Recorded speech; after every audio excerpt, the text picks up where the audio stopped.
இப்போ நான் அவங்கள வச்சு நான் ஒர்க் பண்றேன் அப்படின்னா, அப்போ அவங்கள நான் வந்து ஒரு ஆக்டரா ட்ரீட் பண்ணி, நான் வந்து என்னோட கதையோ, இல்ல என்னோட படத்தையோ நான் எந்த அளவுக்கு புஷ் பண்ண முடியுமோ நான் புஷ் பண்ணியிருக்கணும். நான் பண்ணல. அது வந்து எக்ஸ்டர்னல் பிரஷர் இல்ல. அது இன்டர்னல் பிரஷர் தான். பெரிய டிசிஷன் நாங்க என்ன எடுக்க வேண்டியிருந்ததுன்னா, இது வந்து ஓடிடிக்கு டைரக்ட் ஒரிஜினலா குடுக்கலாமா? இல்ல தியேட்டர்ஸ்க்கு விடலாமான்னு சொல்லிட்டு, அதுவுமே ஒரு ஒரு மிகப்பெரிய டிஸ்கஷன் போச்சு.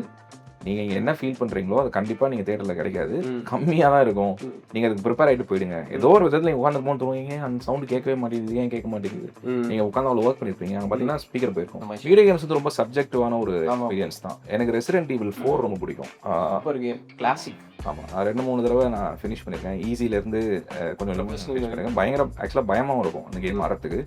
ஆமாமா. எனக்கு அவர் தான் தமிழ்ல நான் ஃபர்ஸ்ட் படிக்க ஆரம்பிச்சேன். எனக்கு அவர் ரொம்ப பிடிக்கும். ஏன்னா அவர் சயின்ஸ் ஃபிக்ஷன் சூப்பரா எழுதுவார். ஃபியர் ஆஃப் அன்னோன் அப்படின்னு சொல்லுவாங்க. ஹாரரோட நம்பர் 1 அது வந்து இதுதான் எல்லாம். நீங்க எந்த புக்ஸ் படிச்சாலுமே, என்ன படம் பார்த்தாலுமே, ஹாரரோட நம்பர் 1 இம்பார்ட்டன்ட் ஃபேக்டர் என்ன? Fear of unknown. ஏலியன் ஏன் நம்மளுக்கு படம் பயமா இருக்கு அப்படின்னா, அது ஏலியன் என்ன பண்ணும், அது என்னது, அது எப்படி அட்டாக் பண்ணும், என்ன ஒண்ணுமே தெரியாது. அது ஒண்ணா நீங்க தப்பு பண்ணி தான் நீங்க செத்து போய் தான் நீங்க தெரிஞ்சுக்கணும். இல்ல ஐடியாஸா எனக்கு வந்து ஹாரர் இல்லாம மற்ற ஜான்ரால ஐடியாஸ் இருக்கு. எனக்கு ஒர்க் பண்ணணும்னு எனக்கு ரொம்ப ஆசையா இருக்கு. ஒர்க்கும் பண்ணிட்டு இருக்கேன்.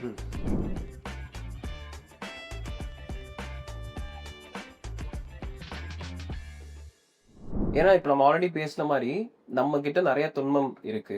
நம்ம கிட்ட இருந்து பேய் படங்கள் நம்ம எடுக்க ஆரம்பிச்சோம். இந்தியா மாதிரி ஒரு கண்ட்ரில இருந்து ப்ராப்பரா ஸ்ட்ரீம்லைன் பண்ணி எடுக்க ஆரம்பிச்சோம்னா, இது வேர்ல்டு மார்க்கெட்டே இப்போ ஓப்பன் ஆயிருச்சு. கண்டிப்பா. அதுக்கான இருக்கு. இப்போ இந்த இந்த ஸ்டார் வேல்யூ இருந்தது வந்து இப்போ உங்களோட ஃபர்ஸ்ட் படத்துக்கு தாண்டி அடுத்தடுத்த படங்கள்ல அதுவே ஒரு பேகேஜா இருந்துச்சா சார்? இப்போ கனெக்ட் மாதிரி படங்கள்ல இந்த மாதிரி ஸ்டார்ஸ் இருக்கும்போது ஆடியன்ஸோட எக்ஸ்பீரியன்ஸ் வந்து அதனால பாதிக்கப்பட்டிருக்கு. ஆமா, கண்டிப்பா. ஏன்னா ஆடியன்ஸை நான் வந்து டெஃபினட்டா நான் ஆடியன்ஸ் ரெஸ்பான்சிபிள் இல்லை. ஒரு ஃபில்ம் மேக்கரா நான் தான் அந்த டிசிஷனை எடுத்தேன். ஆரம்பிக்கும் போது என்னன்னா, நான் சியூசன் பார்த்து எனக்கு ரொம்ப இன்ஸ்பைரிங்காக இருந்தது. அவங்க எல்லாரும் லாக்டவுனில் வீட்டில் உட்காந்துருக்கும் போது இவங்க இருக்கிற ரிசோர்ஸ் வச்சு ஒரு இன்ட்ரெஸ்டிங்கான ஒரு கதை சொல்ல ட்ரை பண்ணுறாங்க. எந்த சுச்சுவேஷனில் அவங்கள போட்டாலும் ஏதோ ஒரு விதத்தில் அவங்க கிரியேட்டிவாக இருக்காங்கன்றது ரொம்ப இன்ஸ்பைரிங்காக இருந்தது. ஸோ எனக்கு அந்த மாதிரி ஒரு படம் பண்ணணும் அப்படின்ற போது ஒரு ஐடியா வந்தது. ஒரு பொசஷன் ஃபில்ம் வந்து லாக்டவுன் டைமில் செட் பண்ணலான்ற ஒரு ஐடியா வச்சு பண்ணது. அந்த ஐடியா வச்சு டெவலப் பண்ணிட்டு இருந்தபோது அப்போ எனக்கு வந்து இவங்களை வந்து நயன்தாரா மேம் வந்து மீட் பண்ணுறதுக்கு ஒரு வாய்ப்பு கிடைச்சது. அப்போது அவங்க கேட்டாங்க, என்ன பண்ணிட்டு இருக்கீங்கன்னு கேட்டாங்க. நான் இந்த மாதிரி ஒரு ஒர்க் பண்ணிருக்கேன்னு சொல்லும்போது அவங்க வந்து இன்ட்ரெஸ்ட் வந்து காமிச்சாங்க. பண்ணலாமா அப்படின்னு சொல்லி காமிச்சாங்க. எனக்கு யாராக இருந்தாலுமே, எனக்கு அவங்க ஒர்க் பண்ணியிருக்கேன், எனக்கு அவங்க வந்து ரொம்ப பர்சனலாக ரொம்ப பிடிக்கும். அவங்க மிகப்பெரிய மரியாதை இருக்கு. அவங்க கேட்கும் போது என்னால் வந்து யாரா இருந்தாலும் அவங்களுக்கு அந்த ஒரு டெம்டேஷன் இருக்கும். இப்போ ஸ்டார்ஸ் வந்து இப்போ இத பண்றதுக்கு தயங்குறாங்கங்கும்போது ஒரு பக்கம் இந்த மாதிரி ஸ்டார்ஸ் வந்து ரெடியாவும் இருக்காங்க. அவங்க ஆக்சுவலா ரொம்ப கிளியரா தான் இருக்காங்க. இவங்க 9 பொறுத்த அளவுக்கு வந்து அவங்க நான் என்ன மாதிரியான படம் சொல்லியிருந்தாலும் அவங்க பண்ணியிருப்பாங்க. ஆக்சுவலா அவங்களுக்கு அந்த ஸ்டார் பேக்கேஜ் எல்லாமே இல்ல. பட் ஆனா மார்க்கெட்ல இருக்கு. டெஃபினட்டா மார்க்கெட்ல இருக்கு. அந்த பிரஷர்ல நான் எடுக்கிற சாய்ஸஸ் இருக்குல்ல. இப்போ நான் அவங்கள வச்சு நான் ஒர்க் பண்றேன் அப்படின்னா, அப்போ அவங்கள நான் வந்து ஒரு ஆக்டரா ட்ரீட் பண்ணி, நான் வந்து என்னோட கதையோ இல்ல என்னோட படத்தையோ நான் எந்த அளவுக்கு புஷ் பண்ண முடியுமோ நான் புஷ் பண்ணியிருக்கணும். நான் பண்ணல. அது வந்து எக்ஸ்டர்னல் பிரஷர் இல்ல. அது இன்டர்னல் பிரஷர் தான். இப்போ நம்ம அந்த ஸ்டார்ஸை வச்சுட்டு இது பண்ண வேணாம், அது நம்ம பண்ண வேணாம். நம்மளே வந்து இப்போ ஃபார் எக்ஸாம்பிள் ஒரு சின்ன எக்ஸாம்பிள் சத்யராஜ் சாரோட ஒர்க் பண்ணிட்டு இருக்கேன். அவர் வந்து இப்போ பிசிக்கல் ஸ்டன்ஸ் வந்து பண்ணணும், அவரை வந்து புஷ் பண்ணணும், கீழே இது பண்ணணும் அப்படின்ற போது நானே இப்போ நான் அதை வேணான்னு சொல்லிடுறேன். இல்ல அவரை ஹர்ட் பண்ண வேணாம், இல்ல அவர் வந்து ரிஸ்க் ஆயிடும்னு சொல்லிட்டு அந்த டைம்ல லாக்டவுன் டைம்ல ஷூட் பண்ணிட்டு இருக்கும்போது ஒரு பயம் வருது. இவங்களை வச்சு ஷூட் பண்ணும்போது எதனா அடிபட்டு ஆயிடுச்சுன்னா ஆயிடும்ன்ற ஒரு பயம் இருக்கு. அண்ட் மாஸ்க் போட்டு ஒர்க் பண்ணிருக்கோம். இது ஒரு எக்ஸ்கியூஸா நான் சொல்ல, பட் ஜென்ரலாவே நான் ஒர்க் பண்ண அந்த படத்தை ஒர்க் பண்ண ஆக்டர்ஸ் எல்லாமே பாத்தீங்கன்னா they're all stars in their own right. So நம்ம ஒர்க் பண்ணும்போது நம்மளே என்ன பண்ணிடுவோம், கொஞ்சம் கொஞ்சமா அதை வந்து அந்த படத்தோட இன்டென்சிட்டியை வந்து கொஞ்சம் டயல் டவுன் பண்ணிக்கிட்டே வரும். வரும்போது என்ன ஆகுதுன்னா, நீங்க ஆரம்பிச்ச அந்த இன்டென்சிட்டி வந்து படமா முடிக்கும் போது அந்த இன்டென்சிட்டி டிரான்ஸ்லேட் ஆகாம போயிடும். அப்ப அந்த படம் வந்து நான் படமா முடிச்சு நான் பார்க்கும்போது எனக்கு என்ன இருந்துச்சுன்னா, ஒரு டிராமாவா எனக்கு அந்த படம் ஒர்க் ஆச்சு. ஹாரரா எனக்கு ஆப்வியஸா வந்து அவ்வளவு தடவை பார்த்து எனக்கு ஒரு ஸ்டேஜ் போய் அந்த பயம்ன்றது எனக்கு சுத்தமா இல்ல. டிராமாவா எனக்கு அந்த ஒரு ஃபேமிலி டிராமா அந்த படம் எனக்கு ஒர்க் ஆச்சு. பட் ஆனா ஆப்வியஸா அந்த படத்தோட டீசர் ட்ரெய்லர் வந்து ஆடியன்ஸா வந்து தியேட்டருக்கு வந்து அந்த படம் பார்க்கும்போது அவங்களோட எக்ஸ்பெக்டேஷன்ஸ் பெரிய டிசிஷன் நாங்கள் என்ன எடுக்க வேண்டியிருந்ததுன்னா, இது வந்து ஓடிடிக்கு டைரக்ட் ஒரிஜினலா கொடுக்கலாமா, இல்ல தியேட்டர்ஸ்க்கு விடலாமான்னு சொல்லிட்டு, அதுவுமே ஒரு மிகப்பெரிய டிஸ்கஷன் போச்சு. அண்ட் அல்டிமேட்டா வந்து தியேட்டருக்கு போகலாம் அப்படின்னும் போது அதோட எக்ஸ்பெக்டேஷன்ஸ் அண்ட் லாக்டவுன் முடிச்சு ஆடியன்ஸ் நம்ம தியேட்டருக்கு வர ஆரம்பிக்கிறாங்க. கனெக்ட் ரிலீஸ் ஆகிறதுக்கு 2 மாசம் முன்னாடி Avatar the way of water release ஆகுது. அவ்வளோ பெரிய படங்கள், அவ்வளோ பெரிய வேர்ல்ட்ஸ் வந்து பார்த்துட்டு இருக்க ஆடியன்ஸ் திரும்பவும் கூட்டு வந்து லாக்டவுனுக்குள்ள வீட்டுக்குள்ள அடைச்சு வச்சு இந்த படத்தை பாருங்கன்னு சொல்லும்போது இந்த மாதிரியான ஃபேக்டர்ஸ் வந்து கான்ட்ரிபியூட் ஆச்சு. பட் அந்த படம் வந்து நிறைய பேர் கனெக்ட் ஆகிறதுக்கு வந்து காரணம் வந்து முழு பொறுப்பு நான் தான் ஏற்றுக்கணும். ஏன்னா ஒரு ஃபில்ம் மேக்கரா நான் வந்து அந்த படத்தை ஸ்டார்ஸை வச்சு எடுக்கிறதுக்கு முடிவு பண்ணி நான் அதுக்கான டிசிஷன்ஸ் எடுத்து அதுக்கான சாய்ஸஸ் எடுத்து அந்த படம் எந்த ஒரு ஒரு சேஃபாக ப்ளே பண்ணுறது நீங்கள் சொல்லலாம், என்ன மாதிரியான ஒரு டைரெக்ஷனில் அது போயிருந்தாலும் அது நான் எடுத்த ஒரு முடிவு தான்.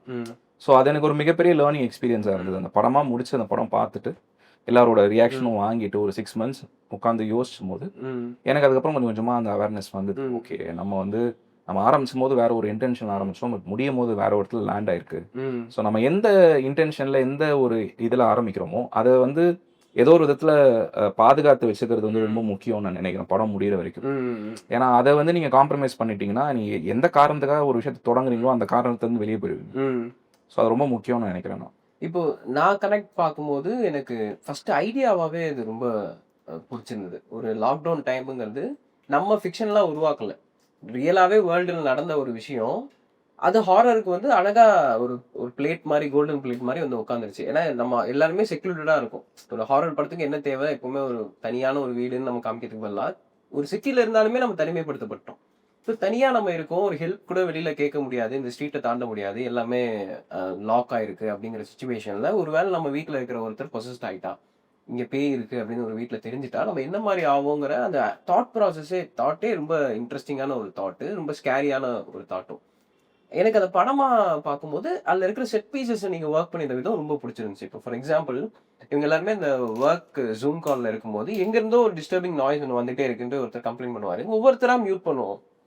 அங்கேயே அந்த ஆன்டிசிபேஷன் சூப்பரா கிரியேட் பண்ணிருந்தீங்க. ஒவ்வொன்றா மியூட் பண்ணிட்டு இருக்கும்போது யாருடைய வீட்ல இருந்து அது கேக்குது அப்படின்னு தெரியுமா, நம்ம வீட்ல இருந்து தான் கேக்குதுன்னா எப்படி இருக்கும் அப்படிங்கிற இந்த மாதிரி சின்ன சின்ன சீன்ஸ்ல கூட கிரியேட்டிவா ஒர்க் பண்ணிருந்தீங்க, எப்படி ஸ்கேர் பண்ணலாம் ஆடியன்ஸ்ன்ட்டு. பட் எக்ஸ்பீரியன்ஸா பார்க்கும்போது எனக்கு 2 ட்ரபிள் இருந்தது. ஃபர்ஸ்ட் ட்ரபிள் வந்து அந்த ஐடியாவே வந்து நம்ம ஒரு வீட்டுக்குள்ள ஸ்டக் ஆயிட்டோம் அப்படிங்கிற அந்த ஃபீலை கொடுக்கணும். வெளியில யாருமே நமக்கு இல்ல. யாராவது ஒருத்தர் கான்டாக்ட் பண்ணணும்னா ஃபோன் மூலியமாவோ வெப்கேம் மூலியமாவோ தான் கான்டாக்ட் பண்ணணும் அப்படிங்கிறது. இதுதான் என்னுடைய ரெஸ்ட்ரெயின்டா இருக்கு. ஆனா அந்த படம் நம்மளுமே வந்து வெப்கேம்லயே அந்த வீட்டை பார்க்கறதுனால, நம்மளுமே ஒரு ஆடியோலயோ இல்ல ஒரு வீடியோல மட்டுமே அந்த வீட்டை பார்க்கறதுனால, ஓகே நமக்கு தெரிஞ்சவங்க வீட்ல இப்படி ஒண்ணு நடந்துகிட்டு இருக்கு. நம்ம வெளியில இருந்து எப்படி அந்த ஹீரோயினோட அப்பாவோ ஃப்ரெண்ட்ஸோ எப்படி பேசுறாங்களோ அந்த மாதிரி நம்மளும் ஒரு ஃப்ரெண்டா அந்த வீட்டை வாட்ச் பண்ணிட்டு இருக்கோம் அப்படிங்கிற ஒரு ஃபீல் வந்து கிரியேட் பண்ணிடுச்சோ, அது வந்து லைட்டா நம்மள படத்துல இருந்து ஒரு சேஃபர் ஜோனுக்கு நகர்த்திடுச்சோ அப்படிங்கறது எனக்கு தோணுச்சு ஒரு தியேட்டர்ல இந்த படம் பார்க்கும்போது. இத பத்தி என்ன சார் நினைக்கிறீங்க? என்னன்னா இது வந்து ஃபார் எக்ஸாம்பிள் இந்த படத்தை வந்து நீங்க ஒரு டிவிலையோ இல்லை ஒரு லேப்டாப் ஸ்க்ரீன்லேயோ ஒரு பேட்லேயோ இல்லை ஃபோன்லேயோ நீங்கள் பார்க்கும்போது அந்த டிவைசஸ்லாம் நீங்கள் வந்து ஃபார் எக்ஸாம்பிள் வீடியோ கால்ஸ் பண்ணியிருப்பீங்க. ஸோ இப்போ அந்த டிவைஸ்லேயே நீங்கள் பார்க்கும்போது ஆட்டோமேட்டிக்காக அந்த ஒரு இதுன்றது நெருக்கன்றது கிரியேட் ஆகும். தியேட்டரில் வந்து நீங்கள் எக்ஸ்பேண்ட் பண்ணி நீங்கள் அவ்வளோ க்ளோஸராக ஒரு கேரக்டரோட ஃபேஸை பார்க்கும்போது நீங்கள் படம் எடுக்கும்போது உங்களுக்கு தெரியாது, எடிட் பண்ணும்போது உங்களுக்கு தெரியாது. தியேட்டராக போய் பார்க்கும்போது அவங்க ஃபேஸ் இவ்வளோ பெருசாக தெரியும் போது நம்மளுக்கு ஆட்டோமேட்டிக்காக அது வந்து ஏதோ ஒரு விதத்தில் கொஞ்சம் டிஸ்ஓரியன்டிங்காக தான் இருக்கும் ஸ்டார்டிங்கில். ஏன்னா அந்த மாதிரியான ஃபார்மேட்டில் நிறைய படங்கள் வந்து தியேட்டரில் வந்ததே இல்லைன்னு தான் நினைக்கிறேன். எனக்கு தெரிஞ்சு சீன்ஸ் இருக்கும் வீடியோ கால் ஆகிற மாதிரி, பட் ஓவரால் ஃபுல் ஃபில்மும் அந்த மாதிரி இருக்குன்றது நீங்கள் கட்டும் பண்ண முடியாது. நிறைய ஷார்ட்ஸ் வந்து பார்த்தீங்கன்னா கட் ஆகாமல் அப்படியே போகிறது ரொம்ப ஸ்டாட்டிக்காக தான் இருக்கும். ஸோ இந்த மாதிரியான இடத்துல வந்து சினிமேட்டிக்காக நீங்கள் என்ன ப்ளே பண்ண முடியுன்றது வந்து நிறைய லிமிடேஷன்ஸ் இருக்குது. கேமராவை வந்து பெருசாக மூவ் பண்ண முடியாது, நம்ம சார்ஜனோ இல்லை ஒரு பேர்ட்ஸ் ஐ வியூ கொடுக்க முடியாது, ஒரு ரிலீஃபே இருக்காது நிறைய இடங்கள்ல. இந்த மாதிரி டெக்னிக்கலாக நிறைய சேலஞ்சஸ் இருந்தது அந்த ஃபிலிமில். பட் எனக்கு என்னன்னா லுக்கிங் பேக் அந்த படம் தியேட்டருக்கு வந்திருக்க வேணாம் அப்படின்றது எனக்கு நான் யோசிக்கிற ஒரு விஷயம். தியேட்டருக்கு வராமல் ஒரு ஓடிடி ஒரிஜினலாக அந்த படம் வந்திருந்ததுன்னா அந்த படத்தை நம்ம எக்ஸ்பீரியன்ஸ் பண்ணுற விதம், அந்த படத்துக்கும் நமக்கும் இருக்கிற ஒரு நெருக்கம் வந்து இன்னும் கொஞ்சம் ஜாஸ்தியாக இருந்திருக்கும் நினைக்கிறேன். பட் இது எல்லாமே ரெட்ரோஸ்பெக்ட் தான். நம்ம இப்போ வந்து நிறைய அனலைஸ் பண்ண நிறைய விஷயங்கள் சொல்லலாம். அதே மாதிரி இன்னொன்று தியேட்டருக்கெல்லாம் பார்க்கும்போது எனக்கு இருந்த ஒரு டிஸ்டர்பன்ஸும் அந்த படத்துடைய டிஐ இல்லை அந்த படத்துடைய விஷுவல் வந்து நிறைய நம்ம ஊர்ல இருக்கக்கூடிய தியேட்டர்ஸ்க்கு வந்து கம்பேட்டபிளா இல்லையோ, ரொம்ப அட்வான்ஸ்டா இருந்ததோ அப்படின்னு கூட தோணுச்சு. ஏன்னா ரொம்ப டார்க்கான சில சீன்ஸ் இருக்கும். ஏன்னா மொத்தமாவே வீடியோ ரெக்கார்டட் ஃபுட்டேஜ் மாதிரி நம்ம ஒரு கிராமர்ல போயிட்டு இருக்கோங்கும் போது சில இடங்கள்ல வந்து கேரக்டர்ஸ் எங்க இருக்காங்கன்னே நமக்கு சரியா தெரியல. சவுண்ட்ஸ் வந்து அக்யூரேட்டா கேட்க மாட்டேங்குது. இந்த மாதிரியும் சில ப்ராப்ளம்ஸ் வந்து நம்ம தியேட்டர்ஸ்ல சவுண்டு டெஃபினட்டாக ப்ராப்ளம் தான். ஏன்னா விஷுவல் நீங்கள் சொல்ல கரெக்ட். நிறைய படங்கள் வந்து இப்போ விக்ரம் பார்க்கும்போது நிறைய பேர் என்ன சொன்னாங்க, நிறைய சீன் எனக்கு எதுவுமே தெரில அப்படின்னு. நிறைய சீன் வந்து ரொம்ப டார்க்காக இருக்குது, எனக்கு கேரக்டர்ஸோட ஃபேஸே தெரியல. விக்ரம் படத்துக்கு சொல்கிறேன். ஆ. ஹாரர் ஃபிலிம்ஸ் நம்ம கேட்கவே வேணாம். நிறைய டார்க் சீன்ஸ் தான் வரும். அப்போ என்ன ஆகுதுன்னா, நம்ம கேலிப்ரேஷனில் சில கேப்ஸ் இருக்கும் நம்ம தியேட்டர்ஸில். அதை கான்ஸ்டன்ட்டாக அப்டேட் பண்ணணும், அப்கிரேட் பண்ணணும். அது கண்டிப்பாக நீட் இருக்குது. சவுண்ட்லேயுமே நிறைய ப்ராப்ளம்ஸ் இருக்குது. இப்போ நம்ம மிக்ஸ் பண்ணும்போது ஒரு எஃபெக்ட் இருக்குல்ல, ஒரு ஒரு எனக்கு நான் மிக்ஸ் பண்ண மாதிரி 100% நான் எந்த தியேட்டர்லையுமே நான் வரைக்கும் நான் அந்த சவுண்ட் எக்ஸ்பீரியன்ஸை நான் வந்து நான் எனக்கு இருந்ததில்லை. அதுதான் உண்மை. அது மிக்ஸ் பண்ணும்போதே நான் ராஜாக்ஷன் சாரோட தான் ஒர்க் பண்ணேன். அவர் சொல்லுவார், கண்டிப்பாக உங்களுக்கு கிடைக்காது. நீங்கள் என்ன ஃபீல் பண்ணுறீங்களோ அது கண்டிப்பாக நீங்கள் தியேட்டரில் கிடைக்காது. கம்மியாக தான் இருக்கும்.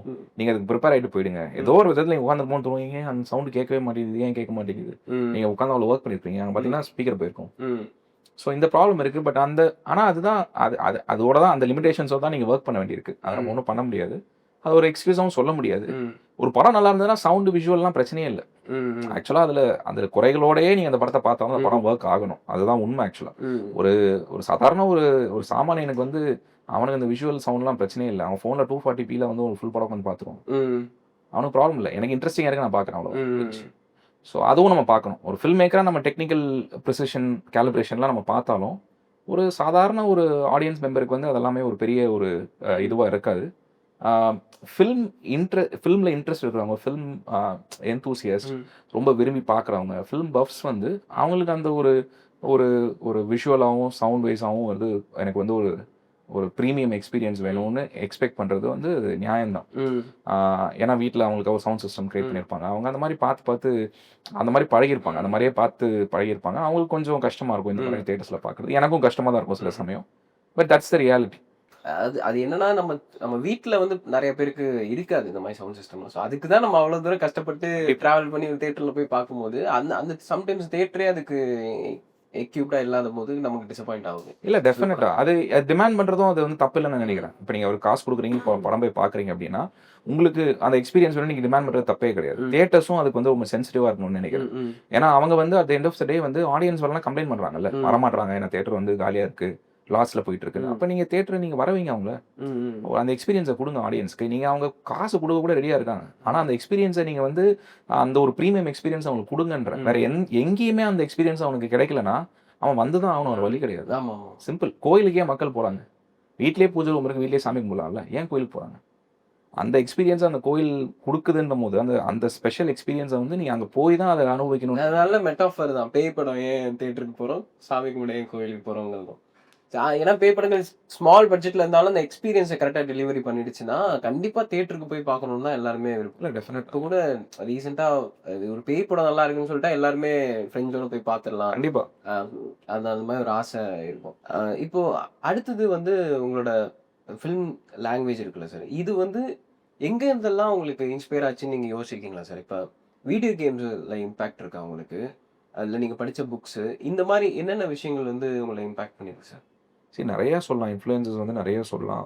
நான் முன்னாடியே சொன்ன மாதிரி மர்மதேசம் வந்து எனக்கு ஒரு மிகப்பெரிய இன்ஃப்ளூயன்ஸாக இருந்திருக்கு. எனக்கு வந்து சின்ன வயசில் எங்கள் வீட்டில் ஆக்சுவலாக வந்து படங்கள் பார்க்குறது பெருசாக என்கரேஜ் பண்ண மாட்டாங்க. தியேட்டருக்கே போக மாட்டோம். நான் ரொம்ப சினிமாவே இல்லாமல் வளர்ந்த ஒரு ஆள். புக்ஸ் படிக்க என்கரேஜ் பண்ணாங்க அம்மா. ஸோ தினமலரில் வந்து வெள்ளிக்கிழமை சில்வர் மலர் வரும், படிக்கிறதா இருக்கட்டும். பழைய பேப்பர் கடையில் போய் காமிக் புக்ஸ் வாங்கி படிக்கிறதா இருக்கட்டும். அந்த மாதிரி நிறைய விஷயங்கள் நான் எனக்கு படிப்பில் தான் எனக்கு வந்து ஒரு மிகப்பெரிய ஒரு ஆர்வம் இருந்தது அந்த டைமில். எனக்கு ஃபில்ம் டெக்னிக்கு, ஃபில்ம் மேக்கிங்காக வந்து எனக்கு வந்து பெரிய ஒரு அவேர்னஸோ இல்லை ஒரு இதுவோ இல்லை அந்த டைமில். சரி, இதுதான் நம்ம பண்ண போகிறோம் அப்படின்னு சொல்லிட்டு நம்ம உள்ளே வரும்போது எல்லாமே ட்ரையல் அண்ட் எரர் பேசிஸில் தான் நான் கற்றுக்கிட்டேன். ஒரு காலேஜ் படிக்கும்போது ஒரு ஹேண்டிகேம் வாங்கி ஃப்ரெண்ட்ஸோட ஷூட் பண்ணி எடிட் பண்ணி பார்க்குறது, அதுக்கப்புறம் திரும்ப ட்ரை பண்ணுறது, எல்லாமே வந்து பார்த்தோன்னா எதெல்லாம் பண்ணக்கூடாதோ அதெல்லாம் பண்ணி தப்பு பண்ணி அதுலேருந்து கற்றுக்கிட்ட ஒரு விஷயம் தான். அண்ட் எனக்கு வந்து என்னென்னா, எந்த ஒரு விஷயம் பண்ணாலும் அதை கரெக்டாக பண்ணணும், அதை நேர்த்தியாக பண்ணணும்னு நினைப்பேன் நான். ஸோ அது முடிஞ்ச அளவுக்கு வந்து அது தப்பு பண்ணாலும் அதை நான் திரும்ப ட்ரை பண்ணிகிட்டே இருக்கணும். அதை விட மாட்டேன். நமக்கு இது வரலை, அவ்வளோதான், தப்பு பண்ணிட்டோம், அதுக்கப்புறம் நம்ம பண்ண வேணான்ற ஒரு மைண்ட் செட் எனக்கு வராது. நம்ம அதை திரும்ப அது ஏன் தப்பாக போச்சு, அதை இன்னும் பெட்டராக எப்படி பண்ணலான்றது வந்து எனக்கு அதை நான் ட்ரை பண்ணிகிட்டே இருப்பேன் நான். ஸோ அந்த மாதிரி ட்ரையல் அண்ட் எரரில் கற்றுக்கிட்ட கற்றுக்கிட்டு இருக்கிற ஒரு கிராஃப்டாக தான் நான் பார்க்குறேன் நான். அண்ட் ஆப்வியஸ்லி வந்து எனக்கு புக்ஸ் வந்து நான் ஃபிக்ஷன் புக்ஸும் நிறையா, ஃபில்ம் மேக்கிங் சம்மந்தப்பட்ட புக்ஸும் நான் நிறையா படிச்சிருக்கேன். எனக்கு பிடிக்கும், படிக்க பிடிக்கும். ஜென்ரலாக எனக்கு வந்து எனக்கு அகாடமிக்காக ஃபில்ம் மேக்கிங் படிக்கிறது ரொம்ப பிடிக்கும். எனக்கு ஃபிலிம் ஸ்கூல் எதுவும் நான் பெருசாக போய் படிச்சதில்ல. பட் ஆனால் யூடியூப் வீடியோஸ் நிறைய பார்ப்பேன் நான். அப்போ அந்த டைமில் பார்த்தீங்கன்னா நிறைய ஃபிலிம் கரேஜ் நினைக்கிறேன். Film courage, frugal film maker அந்த மாதிரி ஃபிலிம் கரேஜ் நிறைய அந்த மாதிரியான வீடியோஸ் அவங்க வந்து do it your self film making. இந்த அப்போல்லாம் வந்து பார்த்தீங்கன்னா பிவிசி பைப் வச்சு நாங்கள் டாலிலாம் கிரியேட் பண்ணியிருக்கோம் ஷார்ட் ஃபிலிமுக்கு. அதுக்கு வந்து அந்த வீல்ஸ்லாம் பார்த்தீங்கன்னா அந்த இது வாங்குவோம், அந்த ஸ்கேட் அந்த ஷூஸ் வாங்கி அதுல இருந்து அந்த வீல்ஸை கழட்டி அந்த இந்த மாதிரி சேர்ஸ் எல்லாம் கூட இப்ப நான் ஷார்ட் ஃபிலிம்ஸ் பண்ணுவோம், இதெல்லாம் ட்ராலியா பண்ணுவோம். அந்த மாதிரி நிறைய ட்ரையல் அண்ட் எரர்ஸ் நிறைய ட்ரை பண்ணுவோம்.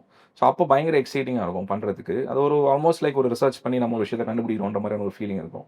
ஸோ அந்த மாதிரி கியூரியாசிட்டியிலேருந்து வந்த நிறைய லேர்னிங் தான் நான் இருக்குன்னு சொல்லுவோம். நானா என்னோட இன்ட்ரெஸ்ட்டில் கற்றுக்கிட்ட விஷயம் தான்.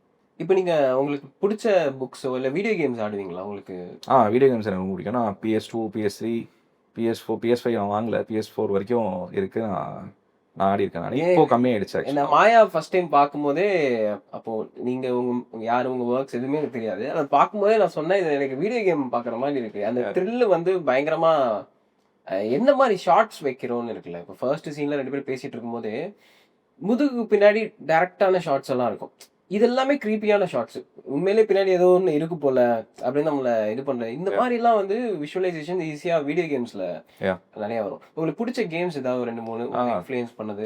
வீடியோ கேம்ஸ் வந்து ரொம்ப சப்ஜெக்டிவான ஒரு எக்ஸ்பீரியன்ஸ் தான். எனக்கு ரெசிடென்ட் ஈவில் 4 ரொம்ப பிடிக்கும். Super game, classic. ஆமாம், நான் 2-3 தடவை நான் ஃபினிஷ் பண்ணியிருக்கேன். ஈஸியிலேருந்து கொஞ்சம் பண்ணியிருக்கேன். பயங்கர ஆக்சுவலாக பயமாகவும் இருக்கும் அந்த கேம் ஆடுறதுக்கு. சைலண்ட் அந்த மூடு பயங்கரமா கிரியேட் இருப்பாங்க வீடியோ கேம். சவுண்ட் டிசைன்ல இருந்து அந்த ஆர்ட் ஒர்க், அதெல்லாம் தான் உங்க படத்துடைய ஆர்ட் ஒர்க்ஸ்க்கும் இருக்கலாம். டெஃபினட்டாக இருக்கலாம். நான் நைட்டு வேறு ஆடுவேன். நான் பயங்கர ஸ்கேரியாக இருக்கும். உண்மையிலேயே ஆக்சுவலாக ஆடும்போது அன்செட்லிங்காக இருக்கும். சைலண்ட் ஹில் ரொம்ப பிடிக்கும் எனக்கு. சைலண்ட் ஹில் கேம்ஸ் ஆடிருக்கேன் நான்.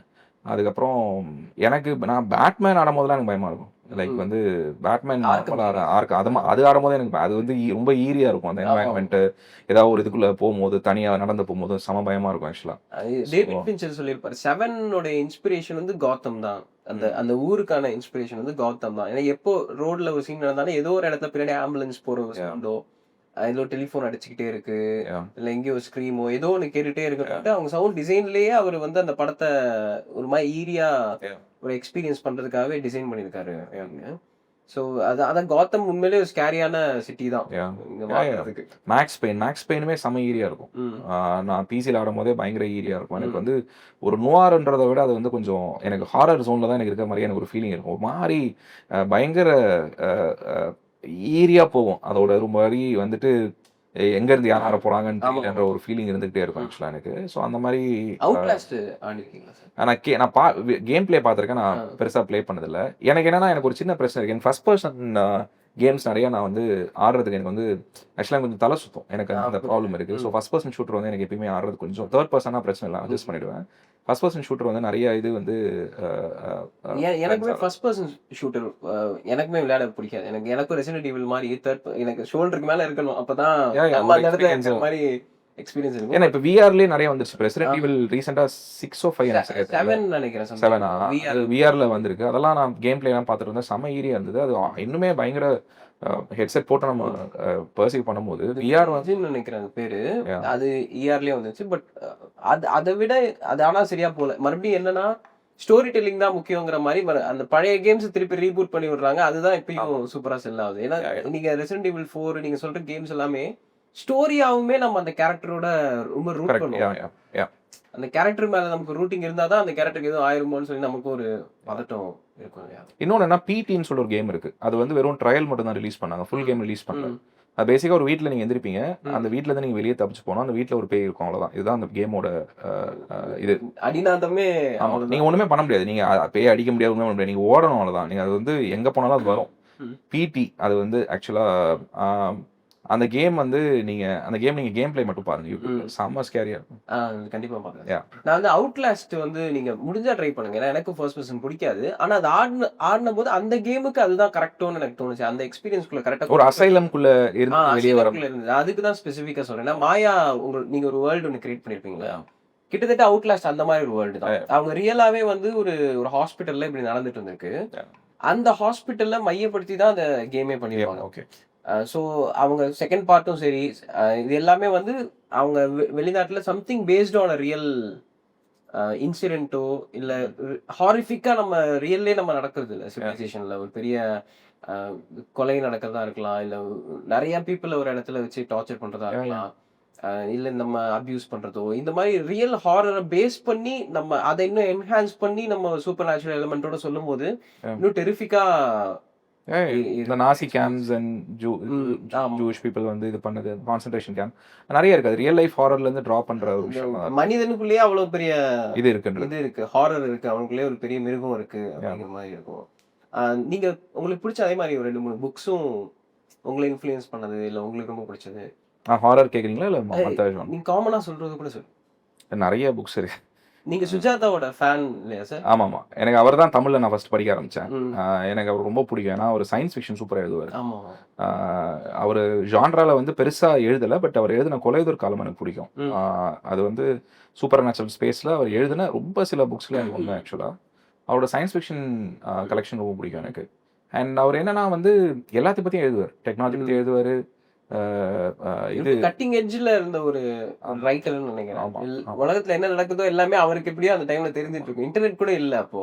ஆமா. ஸ்பிரிச்சுவலா திருப்பாவை பத்தி எழுதுவாரு. ம். எல்லாம் அவர் தொடாத டாபிக்கே கிடையாது. ம். போயட்ரி பத்தி எழுதுவாரு. டிரான்ஸ்லேஷன் பண்ணுவாரு. நிறைய யங் ரைட்டர்ஸ் இன்ட்ரடியூஸ் பண்ணுவாரு. ம். இந்த மாதிரி நிறைய விஷயங்கள் பண்ணாரு. ரொம்ப எனக்கு தமிழ் லிட்ரேச்சர்னா இப்படி தான் இருக்கணும் அப்படின்றத அவர் கம்ப்ளீட்டா வந்து அதோட ஸ்கோப்பை வந்து பயங்கரமா எக்ஸ்பேண்ட் பண்ணி விட்டார். ம். நான் சுஜாதான்னு சொன்னா நிறைய பேர் வந்து ஒரு வெகுஜன எழுத்தாளரை தான் அவரை பார்க்குறாங்க. அதுதான் ஆக்சுவலாக உண்மை. எனக்கு பர்சனலாக அவர் மேலே ஒரு மிகப்பெரிய ஒரு இது இருக்குது, சாஃப்ட் கார்னர் இருக்குது எனக்கு. வெகுஜனத்துக்கு எழுதினாலும் அவர் எழுதின மாதிரி யாராலும் எழுத முடியல. அவரோட ஸ்டைல் வந்து அது தட் இஸ் ஹிம், அவரோட யூனிக். அது வந்து பெஸ்டா இல்லை அது லிட்ரேச்சரா அப்படின்றது வந்து இட்ஸ் கம்ப்ளீட்லி டிஃப்ரெண்ட் ஆர்குமெண்ட். அவருடைய மொழி நடையில இன்ஸ்பயர் ஆகி ஏகப்பட்ட பேர் அதே மாதிரி கண்டிப்பா எழுதிட்டு இருக்காங்க. அந்த அளவுக்கு அவர் ரெவல்யூஷனரியான ஒரு ரைட்டர். எனக்கு 360 டிகிரி எல்லாத்தையுமே கவர் பண்ணிடுவாரு. எனக்கு ரொம்ப சினிமாலையும் அவருடைய இம்பாக்ட் வந்து பயங்கரமா 100%. அண்ட் ரீசெண்டாக நான் பாலகுமாரன் படிக்க ஆரம்பித்தேன். அவரோட ரொம்ப லேட்டாக தான் நான் படிக்க ஆரம்பித்தேன். நான் நிறைய பேர் சொல்லியிருக்காங்க. அவரோட ரீசெண்டாக நான் வந்து பலாமரம்னு சொல்லிட்டு ஒரு புக் படித்தேன். ரொம்ப பிடிச்சிருந்தது எனக்கு. ஒரு சின்ன நாவல் தான் அது ஆக்சுவலாக. ஒரு ஜூவனைல் சென்டரில் நடக்கிற கரெக்ஷனல் ஃபெசிலிட்டியில் நடக்கிற ஒரு கதை. அது ரொம்ப நல்லா இருந்துச்சு. எனக்கு ரொம்ப பிடிச்சிருந்தது. ப்ளஸ் எனக்கு ஸ்டீஃபன் கிங் ரொம்ப பிடிக்கும். ஸ்டீஃபன் கிங்கோட ஷார்ட் ஸ்டோரி கலெக்ஷனாக இருக்கட்டும், அவரோட நாவல்ஸ் ஆகட்டும் ரொம்ப பிடிக்கும் எனக்கு. அண்ட் எனக்கு பர்சனலாக ஒரு பெரிய இன்ஸ்பிரேஷன் அவர். அவரோட ஒர்க் எத்திக், அவரோட டிசிப்ளின். அவர் வந்து நல்லா இருக்குன்னு சொன்னாலும் ஓகே, நல்லா இல்லைன்னு சொல்லலாம் கிடையாது, நான் எழுதிட்டு தான் இருப்பேன் அப்படின்றது. அந்த மாதிரியான ஒரு பாடி ஆஃப் ஒர்க் இருக்கிற ரைட்டர் வந்து ரொம்ப ரேர் ஆக்சுவலாக. அவர் எழுதி தள்ளிக்கிட்டே இருக்கார். உனக்கு பிடிக்குதா பிடிக்கலாத்துல எனக்கு கவலை இல்லை, நான் ஒரு கிரியேட்டர், நான் கிரியேட் பண்ணிகிட்டே இருப்பேன்ற அந்த ஒரு இது இருக்குல்ல, அது பயங்கர இன்ஸ்பைரிங் எனக்கு. ரீசெண்டாக வந்து எனக்கு என்ன கிராஃபிக் நாவல்ஸ் படிக்க மாங்கா கிராஃபிக் நாவல்ஸ் படிக்க ஆரம்பித்தேன் நான். அண்ட் ஜுன்ஜி ஈட்டோன்னு சொல்லிட்டு ஒரு மாங்கா ஆர்டிஸ்ட் அவர் வந்து நிறைய அவர் ஹாரர் தான் வந்து அவரோட இது நீஷ். அவரோட ஹாரர் கிராஃபிக் நாவல்ஸ் வந்து நிறைய அவர் தான் வரைவார், அவர் தான் எழுதுவார், எல்லாமே அவர் தான். இட்ஸ் சோல் ஆர்டிஸ்ட் ஆக்சுவலாக. யூஸ்வலாக கிராஃபிக் நாவல்ஸில் ஆர்டிஸ்ட் தனியாக இருப்பாங்க, ரைட்டர் தனியாக இருப்பாங்க. இதில் அவர் ரெண்டுமே அவர் தான் ஆக்சுவலாக. அவரோட நாவல்ஸ் நிறைய கிராஃபிக் நாவல்ஸ் வந்து உசுமாக்கி, ஃப்ராக்மெண்ட்ஸ் ஆஃப் ஹாரர் நிறைய எழுதியிருக்காரு. ஸோ அதெல்லாம் படிக்க ஆரம்பிக்கும் போது எனக்கு அது வந்து ஒரு காம்பினேஷன் ஆஃப் பாடி ஹாரர் சொல்லலாம், வருது காஸ்மிக் ஹாரர் சொல்லலாம். ரொம்ப எக்ஸிஸ்டென்ஷியலாக இருக்கும் அவரோட கதைகள். எனக்கு அது ரொம்ப பிடிச்சிருந்தது. எனக்கு பிடிஎஸ்டி ரேடியோன்னு சொல்லிட்டு இன்னொரு ஹாரர் மாங்கா படித்தேன் ரீசெண்டாக. அதுவும் ரொம்ப நல்லா இருந்தது. ஸோ நிறைய இருக்குது அந்த மாதிரி இன்ஃப்ளூயன்ஸ் வந்து ஒரு வருஷமும் அது வந்து ஏதோ ஒரு இதில் மாறிட்டே இருக்கும். அண்ட் புது ஆத்தர்ஸ் நம்ம டிஸ்கவர் பண்ணுறோம். அவங்களோட புக்ஸ் வந்து இப்போ ஒரு ஆத்தர் நம்ம படிக்கிறோம் பிடிக்குதுன்னா அவங்களோட ஃபர்ஸ்ட் எழுதியிருக்காங்க, அதை அப்படியே ஃபாலோ பண்ணி மற்ற புக்ஸ் அப்படியே ஒரு ட்ரெயில் மாதிரி படிச்சுட்டே இருப்போம். அதுக்கப்புறம் படித்து முடிச்ச பிறகு அவ்வளோதான், இதுக்கப்புறம் எழுதலையா ஓகே இப்போ நம்ம அடுத்த ஆத்தருக்கு போகலாம், அந்த மாதிரி தான். ஸோ அது கான்ஸ்டன்ட் டிஸ்கவர் பண்ணிகிட்டே இருக்கேன் நான். அண்ட் ஹாரர் முடிஞ்ச அளவுக்கு நான் படிக்கணும்னு நினைப்பேன். ஏன்னா எனக்கு ஏதோ ஒரு விதத்தில் இப்போ புதுசாக என்ன எழுதிட்டு இருக்காங்க ஷார்ட் ஸ்டோரி. ஏன்னா ஹாரரில் பார்த்தீங்கன்னா ஷார்ட் ஃபிலிமாக இருந்தாலும் சரி, ஷார்ட் ஸ்டோரியாக இருந்தாலும் சரி, பயங்கர எஃபெக்டிவாக இருக்கும். ஏன்னா இப்போ நீங்கள் ஃபிலிமில் வந்து எக்ஸ்பிளைன் பண்ணணும், ஹாரர் ஏன் இப்படி இருக்குது, அது எங்கேருந்து வந்தது, அது எப்போ போகும், அதெல்லாம் நீங்கள் எக்ஸ்பிளைன் பண்ணணும். ஷார்ட் ஸ்டோரியிலையோ இல்லை ஒரு ஷார்ட் ஃபிலிம்ல நீங்கள் எக்ஸ்பிளைனே பண்ண வேணாம். ஏன்னா 10 டைம்ஸ் மோர் எஃபெக்டிவாக இருக்கும். இப்போ இதை நீங்கள் பார்க்கும்போது வந்து இப்போ நீங்கள் லைட்ஸ் அவுட் எடுத்துக்கிட்டீங்கன்னா ஒரு ஷார்ட் ஃபிலிமாக தான் வந்தது. ஸோ ஷார்ட் ஃபிலிம் நீங்கள் பார்த்தீங்கன்னா இந்த ஃபிலிமோட அது ஆக்சுவலாக 10 டைம்ஸ் கேரியாக இருக்கும். ஒன்றுமே இருக்கு, வீடு ஒரு லைட் ஆஃப் பண்ணி ஆனது அவ்வளோதான். பட் ஆனா அதை எக்ஸ்பிளைன் பண்ணாம ஹாரரை எக்ஸ்பிளைன் பண்ணிட்டீங்கன்னா அதோட அதோட அதோட அந்த வீடியோ மர்மம் தான் அதோடைய பலம்னு நினைக்கிறேன். மர்மம் விலகிடுச்சுன்னா நமக்கு காம்னஸ் வந்துருது. இப்போ நிறைய ஆக்சுவலாக என்னோட படங்கள்ல வந்து கிரிட்டிசைஸும் பண்ணியிருக்காங்க. இப்போ கேம் ஓவரில் வந்து பார்த்தீங்கன்னா அந்த கொலைகாரங்க யாரு, ம். அவங்க எதுக்கு இதெல்லாம் பண்றாங்கன்னு எக்ஸ்பிளைன் பண்ணணும்னு நிறைய பேர் என்கிட்ட கோச்சிருக்காங்க. ஃபோன் பண்ணிலாம் திட்டிருக்காங்க. ஏன் இதை நீங்க சொல்ல, யாருன்னு எனக்கு சொல்லி ஆகணும், இப்போ எனக்கு சொல்லு அப்படின்ற அளவுக்கு என்னை வந்து இது ஃபோர்ஸ் பண்ணியிருக்காங்க. என்னை பொறுத்த வரைக்கும் அதை நான் சொல்லிட்டேன்னா அது அவங்களோட கதையே இல்லை. அதை சொல்லணும்னா அந்த கதையோட தன்மை போயிடும், அதோட டைரெக்ஷனும் வேற ஒரு டைரெக்ஷன் போயிடும். அது அந்த பொண்ணோட கதையா இருக்கிறது தான் அதோட அது அதோட இது. நமக்கு எப்ப வேணாலும் நடக்கலாங்கிற ஒரு ஒரு சிச்சுவேஷன் கண்டிப்பா. தான் அந்த இடத்துல வில்லன் இல்ல. அது யாரா வேணா இருக்கலாம். எஸ். என்ன இன்டென்ஷன்ல வேணாலும் இருக்கலாம். பட் ஒரு ஸ்ட்ரேஞ்சர் வந்து நம்மள அட்டாக் பண்ணா எப்படி இருக்கும் அப்படிங்கிறதுல அது மிருகம் மாதிரி தான் கில்லர். ஃபியர் ஆஃப் அன்னோன் அப்படின்னு சொல்லுவாங்க. ஹாரரோட நம்பர் 1 அது வந்து இதுதான். எல்லாம் நீங்க எந்த புக்ஸ் படிச்சாலுமே என்ன படம் பார்த்தாலுமே ஹாரரோட நம்பர் 1 இம்பார்ட்டன்ட் ஃபேக்டர் என்ன, ஃபியர் ஆஃப் அன்னோன். நோன்னா அது வந்து ஃபியர் கொடுக்காது உங்களுக்கு, அன்னோன் அது அந்த தான். இப்போ நீங்க வந்து ஒருத்தருக்கு 2 காலம் நடந்து வராரு அப்படின்னா உங்களுக்கு பயமா இருக்கு. கால் கையை வச்சு நடந்து வந்தாலும் உங்களுக்கு பயமா இருக்கு. ஏன்னா ஏன் இப்படி நடக்கிறாரு அவர் அப்படின்றது உங்களால புரிஞ்சுக்க முடியாத ஒரு விஷயத்த நீங்க பார்க்கும்போது உங்களுக்கு பயம் இருக்கும். உங்களுக்கு புரிஞ்சுக்க முடியாத ஒரு விஷயத்த கேட்கும்போது உங்களுக்கு பயம் வரும். ஸோ அந்த ஃபியர் ஆஃப் அன்னோன் தான் ஒரு விஷயத்த வந்து நம்மளுக்கு வந்து ஒரு பயமா. இப்போ நீங்க வந்து ஏலியன் எடுத்துக்கோங்க. ஏலியன் ஏன் நம்மளுக்கு படம் பயமா இருக்கு அப்படின்னா அது ஏலியன் என்ன பண்ணும், அது என்னது, அது எப்படி அட்டாக் பண்ணும், என்ன ஒண்ணுமே தெரியாது. அது ஒன்னொன்னா நீங்க தப்பு பண்ணி தான் நீங்க செத்து போய் தான் நீங்க தெரிஞ்சுக்கணும். ஸோ இனவே வந்து அந்த அந்த ஒரு மிஸ்ட்ரி தான் அந்த ஃபில்மை வந்து it holes the entire film together. But தமிழ்ல வந்து என்னன்னா ஒரு எதிர்பார்ப்பு இருக்கு. எல்லாத்தையும் எக்ஸ்பிளைன் பண்ணிடணும், எல்லாத்தையும் சொல்லிடணும், எல்லா டவுட்டையும் கிளியர் பண்ணிடணும்னு. அது ஏன் என்னால புரிஞ்சுக்க முடியுது. ஏன்னா அந்த தன்மையில அந்த ஒரு இதுல தான் நம்ம படங்கள் பார்த்துருக்கோம், கதைகள் கேட்டிருக்கோம். பட் ஹாரருக்கு வந்து எப்பயுமே அது வந்து அது ஒர்க் ஆகாது. அது அது அப்படியே ஓப்பனா விடுறது தான் வந்து ஏதோ ஒரு விதத்துல நம்மளுக்கு அந்த ஒரு அதை பத்தி ஒரு பயத்தோடயே நம்ம வந்து தியேட்டரை விட்டு வெளியே போனோம்னா அது இருக்கு. அதுக்காகவே சில படங்கள்லாம் வந்து எல்லாமே ரெசால்வ் ஆயிரும். எல்லாத்தையும் சொல்லி முடிச்சதுக்கு அப்புறம் திடீர்னு பேய் மறுபடியும் வருதுன்னு அது அது அவங்க டெம்ப்ளேட்டா அதை அப்ரோச் பண்றதால இப்படி ஏதாவது ஒண்ணு பண்ணிடுவாங்க. எனக்கு என்னன்னா மாயா வந்து இப்போ நிறைய பேர் சொல்லும் போது ஏன் அந்த படம் பயமா இருக்கு, ஏன் அந்த படம் வந்து நிறைய பேருக்கு ரெசனேட் ஆகுதுன்றது மாயாவோட கேரக்டர்னால தான். அவங்க மனநல பாதிக்கப்பட்டிருக்காங்க. மனநல பாதிக்கப்பட்டாலும் அவங்க அம்மா தான். அது எமோஷன் இருந்தாலும் பட் அவங்க மனநல பாதிக்கப்பட்டவங்க தான். அவங்க எந்த நேரத்துல என்ன வேணா பண்ணலான்ற அந்த ஒரு பயம் இருக்குல்ல. ஸோ நம்ம ப்ரெடிக்டபிளான ஒரு ஒரு சுச்சுவேஷன்ல இருக்கும்போது நம்மளுக்கு பயம் வராது. எந்த நேரத்துல என்ன வேணா நடக்கலான்ற ஒரு சுச்சுவேஷன்ல தான் நமக்கு பயம் வரும். அது கேரக்டரா இருந்தாலும் சரி, சுச்சுவேஷனாலும் சரி, அன்பிரிடிக்டபிளா இருக்கணும். ஏதோ ஒரு விதத்துல நீங்க வந்து ஒரு ஒரு it should keep you on your dose. நீங்க எந்த விதத்தையும் செட்டில் டவுன், ஒரு ஹாரர் ஃபிலிம் பார்க்கும்போது செட்டில் டவுன் ஆயிட்டீங்கன்னா அந்த படம் அங்கேயே தோத்துருச்சு. நீங்க செட்டில் டவுனே ஆகக்கூடாது. நீங்க உள்ள போயிட்டீங்கன்னா படம் முடிய வரைக்கும் அப்படியே தான் உட்காந்து. பிரெடேட்டர் படம் இருக்குல்ல, இப்போ பிரெடேட்டர் படத்துக்கு ஒன்று சொல்லுவாங்க. அது எப்படி டிஃப்ரெண்டா ஜானர் எக்ஸ்பெக்டேஷன்ஸை சேஞ்ச் பண்ணிச்சுட்டு. அந்த படத்துல வர்ற எல்லா கேரக்டர்ஸுமே ஆக்ஷன் ஹீரோஸ். அவங்க சோலோவா ஆக்ஷன் படங்கள் பண்றவங்க. எடுத்தது ஓப்பன் பண்ணும்போதே அவங்க போய் ஒரு மிலிட்ரி மிஷனை முடிப்பாங்க. ஸோ அதுலேயே நமக்கு என்ன தெரியும்னா இவங்க ஆஸ் யூஷுவல் எல்லா படங்கள்லையும் வர்ற மாதிரி இந்த படத்துலேயும் அவங்க ஒரு சக்ஸஸ்ஃபுல்லான ஒரு ஆக்ஷன் ஹீரோஸாக இருக்காங்க, மேட்சோஸாக இருக்காங்க அப்படின்னு நம்ம காமிச்சிட்டு அவங்களுக்கு எதிராக ஒரு பேய் வந்துருச்சுன்னா அவங்க கண்ணால பார்த்தா அதை கொன்றுவாங்க.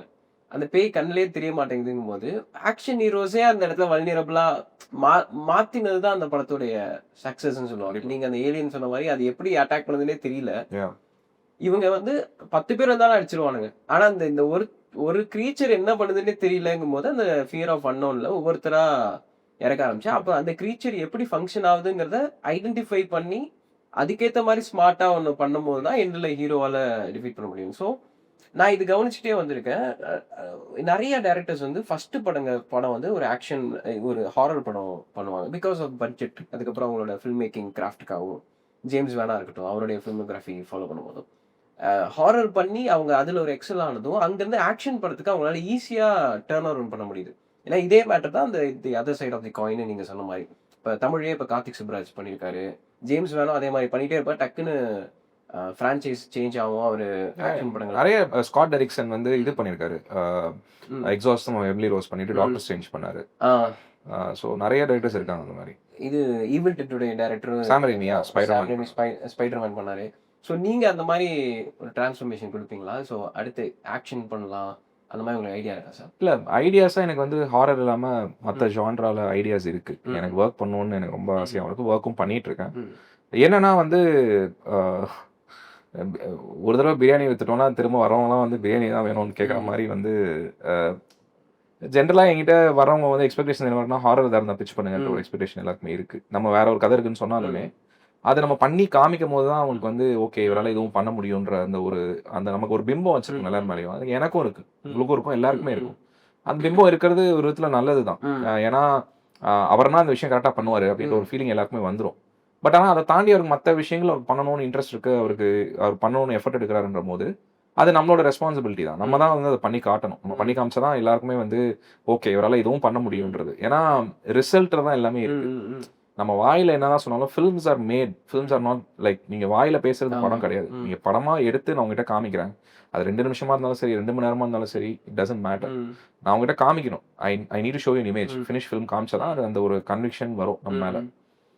ஸோ எனக்கு வந்து டெஃபினட்டாக பண்ணணும்னு அந்த ஸ்பேஸில் ஒர்க் பண்ணணும்னு பயங்கர இன்ட்ரெஸ்ட் இருக்கு. எனக்கு ப்ரெடிட்டருமே எனக்கு ரொம்ப பிடிச்ச ஒரு படம். பயங்கரமாக எனக்கு இன்ஃப்ளூயன்ஸ் பண்ண ஒரு படம்னே சொல்லலாம். எனக்கு அதில் இன்ட்ரெஸ்ட் இருக்கு. பட் என்னன்னா எனக்கு எந்த ஜான்ரை நம்ம எடுத்து பண்ணாலும் அதை கரெக்டாக நேர்த்தியாக பண்ணணும்னு நான் நினைக்கிறேன். இப்போ நீங்கள் இவர் ராம்குமார் எடுத்துக்கோங்க. அவர் வந்து முண்டாசுப்பட்டி பண்ணார். அது வந்து ஒரு ரூரல் காமெடியாக இருந்தது.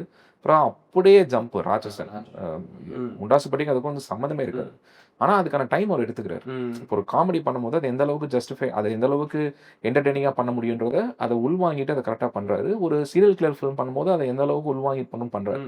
எனக்கு அந்த ப்ராசஸ் ரொம்ப பிடிக்கும். நம்ம எந்த ஜான்ரா எடுத்துக்கிட்டாலும் 10ஓட 11 நான் ஆக்சுவலாக விளையாட்டா கூட சொல்லியிருக்கேன். நீங்கள் எடுத்து முடிச்சுட்டு போயிட்டீங்க, இதுக்கப்புறம் சீரியல் கில்லர் படமே யாருமே எடுக்க முடியாத அளவுக்கு நீங்கள் ஒரு படம் எடுத்து கொடுத்து போயிட்டீங்க. ஆமாம், இப்போ யார் சீரியல் கில்லர் படம் எடுத்தாலும் இப்போ நீங்கள் போகிறது ரொம்ப பிடிச்ச படம். அந்த படம் வந்தபோது என் ஃப்ரெண்ட்ட சொல்கிறேன், ராட்சசன் அளவுக்கு இருக்குமான்னு கேட்குறாரு. ஸோ அப்போ என்ன ஆயிடுதுன்னா அது ஆல்மோஸ்ட் லைக் வந்து அது வந்து ஒரு குரூவலான ஒரு திங். அந்த படம் ஒரு சீரியல் கில்லர் மாதிரி கண்டிப்பாக எல்லா படமுமே அது ஒரு யார்ட் ஸ்டிக் மாதிரி ஆகிடும். எல்லாருமே கம்பேர் பண்ணுவாங்க. ஆனால் எனக்கு அந்த மாதிரி ஒரு படம் பண்ணணும், அதுதான் என்னோட சேலஞ்சாக நான் பார்க்குறேன்.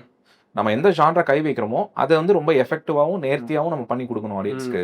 அவங்க வந்து 10ஓட 11 இருக்குன்னு சொல்லிடக்கூடாதுன்றதுல எனக்கு அதில் ஒரு ஸ்ட்ராங்கான ஒரு இன்டென்ஷன் இருக்கு. கண்டிப்பாக நான் ஒர்க் பண்ணுவேன், மற்ற ஜான்ரெலாம் நான் ஒர்க் பண்ணுவேன். இந்த வரிசையா நீங்க ஹாரர் ஃபிலிம்ஸா இப்போ ட்ரியாலஜி மாதிரி ஒன்று வந்துருச்சுங்கிறதுனால இந்த எக்ஸ்பெக்டேஷன்ஸ் இருக்கு. ஒருவேளை இரவா காலம் நடுவில் வந்திருந்ததுன்னா இது மாறி இருக்கும்னு நினைக்கிறீங்களா? கண்டிப்பா.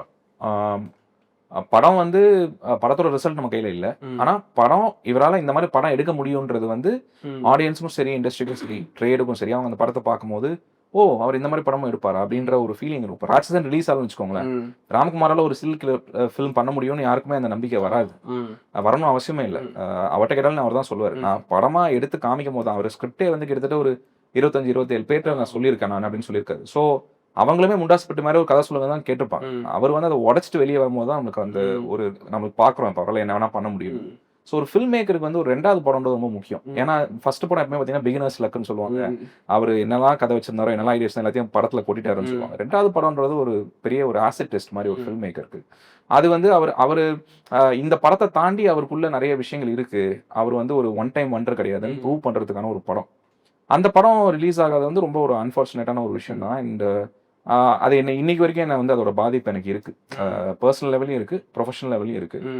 அண்ட் அது கஷ்டம் தான். அதை நம்ம அந்த படத்தை வந்து எத்தனை 1000 பேருக்கு நீங்க போட்டு காட்ட முடியும்? அது அது படம் ரிலீஸ் ஆகாத வரைக்கும் அது அது அது வந்து நம்மளோட படமா மட்டும்தான் இருக்கும். நம்ம என்னதான் வாயில சொன்னாலும் அது படமா வெளியே வரும்போது தான் அது வந்து நம்ம அதை பத்தி பேச முடியும். அது மூலமா நமக்கு கிடைக்கிற அங்கீகாரமோ இன்னும் சரி, ஆப்பர்ச்சுனிட்டிஸும் சரி, மரியாதையா இருந்தாலும் சரி, எதா இருந்தாலும் அப்பதான் வரும். ஸோ அது கண்டிப்பா அது வந்து ஒரு ரீசன் தான் நான் சொல்லுவேன். அதுக்கப்புறம் நான் கேம் ஓவர் பண்ணதுனால கேம் ஓவர் செகண்ட் ஃபில்ம் மாதிரி ஆயிடுச்சு. இரவா காலம் ரொம்ப டிஃப்ரெண்ட் ஆக்சுவலாக. நான் அதுக்கு மாயாக்கும் இரவா காலமுக்கும் சுத்தமாக சம்மந்தமே கிடையாது. ஸோ இப்போ வரைக்கும் அந்த ட்ரெய்லருக்கு அந்த எக்ஸ்பெக்டேஷன்ஸை இப்போ வரைக்கும் அது கிரியேட் பண்ணிட்டே இருக்கு. இப்போ பார்த்தா இன்னைக்கு காலைல கூட நாங்கள் ட்ரெய்லர் ப்ளே பண்ணி பார்த்துட்டு இருந்தோம். இப்போ ஒரு படத்துக்கு ஒரு ட்ரெய்லர் கட் பண்ணியிருந்தா எப்படி இருக்குமோ, அதோடைய ஏஸ்தெட்டிக்ஸ் எப்படி இருக்குமோ, அதை அந்த டைம்லேயே அந்த பெஞ்ச் மார்க்கை அது மீட் பண்ணுது அந்த ஒர்க். இப்போ அது வந்து ரொமான்ஸ் ஜானர் படம் தானே சார் அதோட ஜானர்? இல்லை, அந்த ஜான்ரை வந்து அது பாக்ஸ் பண்ண முடியாது. அகெயின் மாயா நான் பண்ணும்போது இது ஹாரர் ஃபில்மில் இது வந்து ஒரு ஸ்பெஷலான ஃபில்மாக இருக்கும்னு நான் எக்ஸ்பெக்ட் பண்ணி நான் பண்ணலை. ஒரு படம் பண்ணோம், அது பண்ணோன்னு நினச்சேன் நான். மற்றபடி எனக்கு எனக்கு ஜான்ரா வந்து எனக்கு பிடிக்கும். அதே சமயம் ஜான்ராவை வந்து நம்ம எந்த அளவுக்கு அதை நம்ம சப்வர்ட் பண்ணுறோம், பிரேக் பண்ணுறோன்றது எனக்கு பிடிக்கும். எனக்கு பாக்ஸ் பண்ணுறது பிடிக்காது ஆக்சுவலாக. யூஸ்வலாக நீ இந்த படம் வந்து இந்த ஜான்ராக்குள்ளே தான். இப்போ கேம் ஓவரை நீங்கள் எந்த ஜான்ரான்னு சொல்லுவீங்க? ஒரு டைம் லூப் ஃபில்ம்னு நீங்கள் சொல்ல முடியுமா? ஹோம் இன்வேஷன் த்ரில்லர்னு சொல்லலாம், க்ரைம் த்ரில்லர்னு சொல்லலாம், இல்லை ஒரு ஒரு ஒரு ஒரு பொண்ணோட கம்மிங் ஆஃப் ஏஜ் ஃபிலிம்ஸ் நிறைய இது. ஆக்சுவலி ஜானர் வந்து ஜானர் நம்ம சொல்றது வந்து ஒரு டிஸ்கிரிப்டிவ் பிசினஸ் ஆமா. பர்பஸ் தான். அது வந்து எக்ஸாக்ட்லி. ஜானருக்கு கதை எழுத முடியாது. நம்ம ஒரு கதை எழுதிருவோம். அது ஆமா. என்னென்ன ஜானர்ஸ்ல ஆமா. நெட்ஃபிளிக்ஸ்ல போட்டுக்கிறதுக்காக கரெக்ட். பண்ணிக்கிறது. அது ரொம்ப சிரமம் ஆக்சுவலா. ஆ. ரொம்ப சில ஃபில்ம் மேக்கர்ஸ்க்கு வந்து அந்த ஜான்ரா நீங்க ஒரு கார்த்திக் சுப்ராஜ் எடுத்துக்கிட்டீங்கன்னா, அவரோட படங்கள ஜான்ராக்குள்ள அடக்குறது வந்து ரொம்ப கஷ்டம். ஆமா. ஏன்னா, அவர் வந்து யூசுவலி பார்த்தீங்கன்னா, ஜிகர்தண்டா எடுத்துக்கிட்டீங்கன்னா, கேங்ஸ்டர் படமா இருக்கும், காமெடி ஃபில்மாவும், மெட்டா ஃபில்மாவும் லைக் எல்லாம் அப்படியே ட்ரான்ஸ்ஃபார்ம் ஆயிட்டே இருக்கும் அந்த படம். அந்த மாரி சில ஃபில்ம் மேக்கர்ஸ்க்கு அந்த கிஃப்ட் இருக்கு. ம். கிஃப்ட்ன்றது கர்ஸ் தான் ஆக்சுவலா. எப்படி அந்த படத்த மார்க்கெட் பண்றது? இப்ப இறைவி எப்படி நீங்க மார்க்கெட் பண்ணுவீங்க? இறைவி எனக்கு ரொம்ப பிடிச்ச படம் அது. அந்த படத்த மார்க்கெட் பண்றது ரொம்ப சம்டைம்ஸ் அதுதான் அதுவே கூட சப்வெர்ட் ஆயிடுது. கண்டிப்பா. இப்ப இறைவி வந்து more of a drama yes. Film. Yes. But ஆனா அந்த ஒரு ட்ரெய்லர்ல இருந்து எல்லாமே பார்க்கும்போது இது ஏதோ ஒரு பிளாக் காமெடியோ யாஹ்! நம்மளே வேற ராங் எக்ஸ்பெக்டேஷன்ஸ எஸ். செட் பண்ணிடுறோம். கண்டிப்பா. ம். அப்போ அது வந்து என்னன்னா, அது ஒரு ஃபில்ம் மேக்கருக்கு வந்து எந்த ஃபில்ம் மேக்கருக்கும் தன்னை பாக்ஸ்க்குள்ள போட்டுக்கிறது ம். பிடிக்காது. அவங்களுக்கு என்னன்னா, நான் ஒரிஜினலா இருக்கணும், நான் யூனிக்கா இருக்கணும்னு தான் நெனைப்பாங்க. ம். ஜான்ராக்குள்ள போடும்போது அது புரொடக்ஷன் ஹவுஸஸ், ம். மார்க்கெட்டிங் டீம்ஸ், ஆடியன்ஸஸ் அவங்களோட எக்ஸ்பெக்டேஷனுக்கு ஏத்த மாரி அவங்க பாக்ஸ்க்குள்ள போட்டுக்கிறாங்களே தவிர, ம். எந்த ஃபில்ம் மேக்கரும் தன்னை வந்து இதுக்குள்ள பொருத்தி பார்க்கணும்னு நெனைச்சுக்க மாட்டாங்க. இரவா காலம் அந்த மாதிரியான ஒரு படம் தான். ம். அத நான் வந்து ஒரு ரொமான்ஸ் இல்ல இது வேற ஏதாவது ஒரு ஜான்ராக்குள்ள நான் ம். பாக்ஸ் பண்ண விரும்பல. அது வந்து அ ஒரு ஒரு ஃப்ரெஷ்ஷான ஒரு படமா இருக்கும். நீங்க ஓப்பனான ஒரு மைண்டோட அந்த படம் பார்க்க வந்தீங்கன்னா, உங்களுக்கு வந்து ஒரு புது அனுபவத்த அந்த படம் குடுக்கும். அடுத்து உங்களோட பிளான்ஸ் என்ன? இந்த மாரி ஆம். இல்ல நான் எழுதிட்டு தான் இருக்கேன். நெறைய ஆக்சுவலா லாஸ்ட் ஒரு 2 இயர்ஸா நான் எழுதிட்டு தான் இருக்கேன். எனக்கு என்னன்னா, இம்மீடியட்டா எனக்கு கனெக்ட்க்கு அப்புறம் வந்து ஒரு பிரேக் தேவைப்பட்டுச்சு எனக்கு. ம். நான் நெறைய புக்ஸ் படிக்கணும்னு வச்சிருந்தேன். நெறைய படங்கள் பார்க்கணும்னு நெனச்சேன். படங்கள் பண்ணும்போது என்ன ஆயிடும்னா, ஒரு 2 இயர்ஸ் டப்புன்னு போயிடும். நீங்க எதுவுமே பண்ணியிருக்க மாட்டீங்க அந்த ம். டைம்ல. புக்ஸ் படிச்சிருக்க மாட்டீங்க, படம் பார்த்துருக்க மாட்டீங்க, டிராவல் பண்ணியிருக்க மாட்டீங்க. லைஃப்ப வாழ்றதுக்கே உங்களுக்கு அந்த ஸ்பேஸ் கிடைக்காது. எனக்கு லாஸ்ட் 2 இயர்ஸ் வந்து ஒரு ஒரு செல்ஃப் இம்போஸ்ட் பிரேக் மாரி ஆயிடுச்சு. ம்.